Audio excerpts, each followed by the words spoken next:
ഭർത്താവിന്റെ ജ്യേഷ്ഠന് കൈ കൊടുക്കുന്നവരുണ്ട്. നല്ല പ്രായമുണ്ടല്ലോ, പിന്നെന്താ കൈ കൊടുത്താൽ. ഭർത്താവിന്റെ അനുജന് കൈ കൊടുക്കുന്നവരുണ്ട്.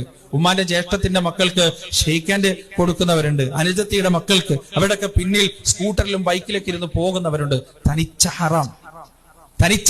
നമ്മൾ തീരുമാനിക്കാണ് ഇതൊക്കെ ശരിയാണ്, ഇതൊന്നും തെറ്റല്ല. ആരാണ് നമുക്കതിൽ അധികാരം തന്നത്? ശറഅാണ്.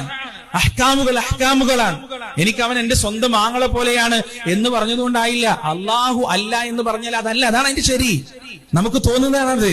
ജീവിതത്തിൽ പല സന്ദർഭങ്ങളും ഒത്തുവന്നാൽ വേണ്ടാധീനങ്ങൾ സംഭവിക്കുന്ന കാര്യത്തിൽ യാതൊരു സംശയവുമില്ല.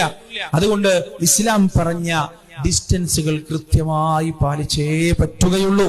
കൃത്യമായി പാലിക്കണം. ഭർത്താവിന്റെ അനുജന്റെ കൂടെ ബൈക്കിൽ കയറി പോകാൻ ഒരിക്കലും പാടില്ല, ഹറാമാണ്. ഭർത്താവിന്റെ അനുജനുമായി ജ്യേഷ്ഠനുമായി ഒറ്റക്കാകുക എന്നത് ഹറാമാണ്.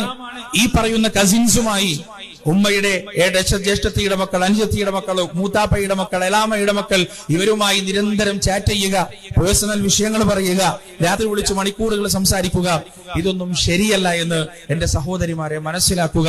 ഇതൊക്കെ നിങ്ങളെ തെറ്റിലേക്ക് കൊണ്ടുപോകാനുള്ള സാധ്യതകളാണ്, വഴികളാണ് എന്ന് തിരിച്ചറിയുക. ഇത്തരം വൃത്തികേടിലേക്ക് പോകാനുള്ള സാഹചര്യത്തിൽ നിന്ന് പൂർണ്ണമായും മാറി നിൽക്കുക. ഇതിനൊക്കെ ഈ പറയുന്ന 4